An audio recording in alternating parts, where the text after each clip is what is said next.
80 লক্ষ জনের পরিভ্রমণ করেছি, তারপর মনুষ্যদেহ ধারণ করলো, আবার কতবার মনুষ্যদেহ ধারণ করতে হবে, কতবার আসা যাওয়া হবে, তা নিশ্চিতভাবে সুনিশ্চিত ব্যাখ্যা দেওয়া অসম্ভব। কারণ আমার কর্মফলই আমাকে এই আসা যাওয়া থেকে প্রবৃত্তি ঘটায়। আমি যেমন কর্ম করি ঠিক তেমন কি আমার চলবে, আমার যেমন কর্ম আমার আগামী জীবনটা ঠিক তেমন। আমি একবার মনুষ্য জীবন লাভ করেছি, পরের জীবনে মনুষ্য জীবন লাভ করবো, এর কোনো গ্যারান্টি নেই। কারণ আমার কর্মই আমাকে সেই জায়গাতে নিয়ে যাবে। যেমন কর্ম তেমন তাই সৎকর্মই নিমিত্ত থাকা, সৎকর্মের প্রবৃত্তি ভেতরে যাইতে চলার হলো আমাদের আধ্যাত্মিক চেতনার মূল মন্ত্র। তাই আমাদের জীবনে সর্বক্ষণের জন্য আমার অন্তর আত্মাকে পরিশুদ্ধ করা এবং মালিকভাবে মুক্ত করে ঈশ্বরমুখী জীবন কাটানোই হলো আমাদের একমাত্র জীবনের লক্ষ্য। তাহলে কি করতে হবে? তাহলে মহাজন এসেছেন। মহাজনগুলো এসে কি দেখালেন? হরেন নাম হরেন নাম হরেন নাম কালো নাস্তে বনস্তে বনস্তে বদরিরাম করিবে একমাত্র কি সহজ এবং সরল এবং সুগম পথ হল হরিনাম সংকীর্তন। একমাত্র মুক্ত জীবন, এটি কণ্ঠমুক্ত পথ, যে পথে হাঁটলে আমার পালিত হবে, যে চরণ দিয়ে গেলে, যে পথ দিয়ে গেলে আমাকে নিশ্চয় আক্রমণ করতে পারবে না, যে পথ দিয়ে গেলে আমি আমার নির্দিষ্ট লক্ষ্য বস্তুতে পৌঁছাতে পারবো, এটি সহজ সরল পথ। নাম করো, নাম করো, নাম করো। ঠাকুর বলছেন শুদ্ধারা রতন্তি মমদন তব এই সৎনাম সদা বর্তবর্ততে হৃদয়ে মম। শ্রদ্ধা করো, ভালো করো, ভক্তি করো, অভক্তি করো, শুচি করো, অশুচি করো, এই মাত্রে ভগবানেরা যদি নামকে অবলম্বন করা হয়,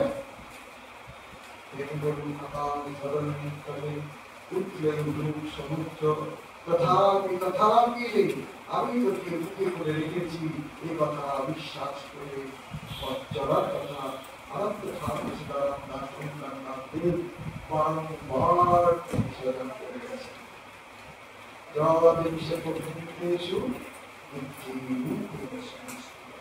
নমস্তস্मै নমস্তস্मै নমস্তস্मै নমঃ। বলো আমার মধ্যে সেই বুদ্ধি দাও, গুরু দিয়েছে যে আমাকে সেই বুদ্ধি দাও, যে বুদ্ধি দ্বারা তোমাকে আমি প্রাপ্ত হতে পারি। যদি তোমাকে তোমার বাচ্চা থাকে, আমার ভক্ত থাকবে ঠাকুর, আমার বুদ্ধিটাকে ভালো করে, আমার বুদ্ধিটাকে ভালো দাও, এই আমার বুদ্ধিকে কারণ এই বুদ্ধি আমাকে বিভিন্ন খারাপ পথ ভালো পথ সম্পর্কে নেওয়ার জন্যই যথেষ্ট। তাই বুদ্ধি যদি আমার খারাপ হয় তাহলে আমার শেষ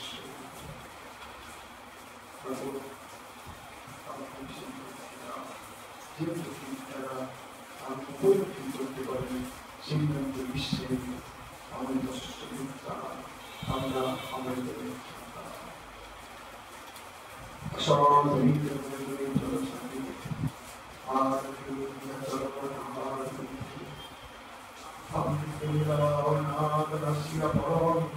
জ্যোতির্ময় দয়া করি দাও দর্শন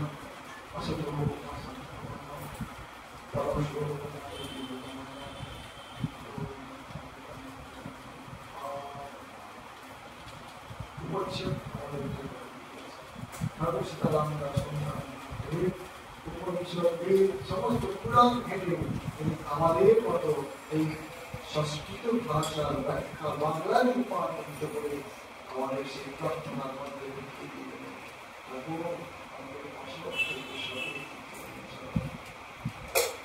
অন্ধকার থেকে আলোর দিকে নিয়ে চলো, অসতর্মের ভাষা দিতে পারত ভিত্তিকে অবরুদ্ধ করে তাকে মেরো না, কাউকে মেরো না, কাউকে মেরো না, নিজে মরো না, মারো তো মৃত্যুকে।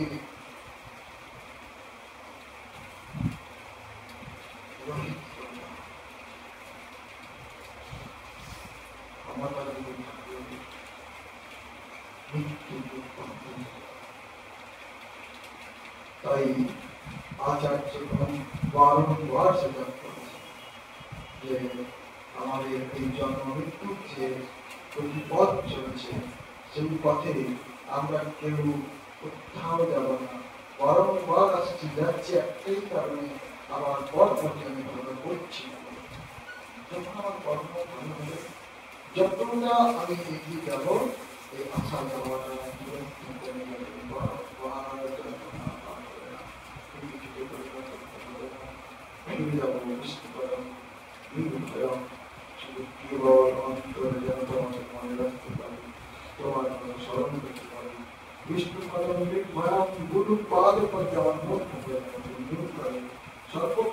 আমার গুরুর মূর্তিতে আমি তোমাকে তোমার মধ্যে গুরুই ব্রহ্মা, গুরু বিষ্ণু, গুরু মহেশ্বর, আমি তাকে কাছে পেয়ে গেছি, আমি তাকে একদম কাছে পেয়েছি।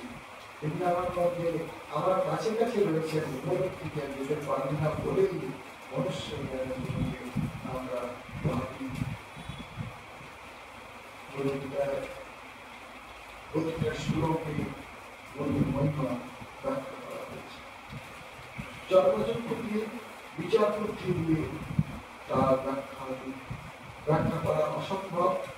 তাই কেবল উপলব্ধি করবার জন্য বারংবার তার পাঠের ভিতর দিয়ে আর অনুশীলনের ভিতর দিয়ে, মরণের ভিতর দিয়ে, সন্দেহের ভিতর দিয়ে উপলব্ধি করতে হয়।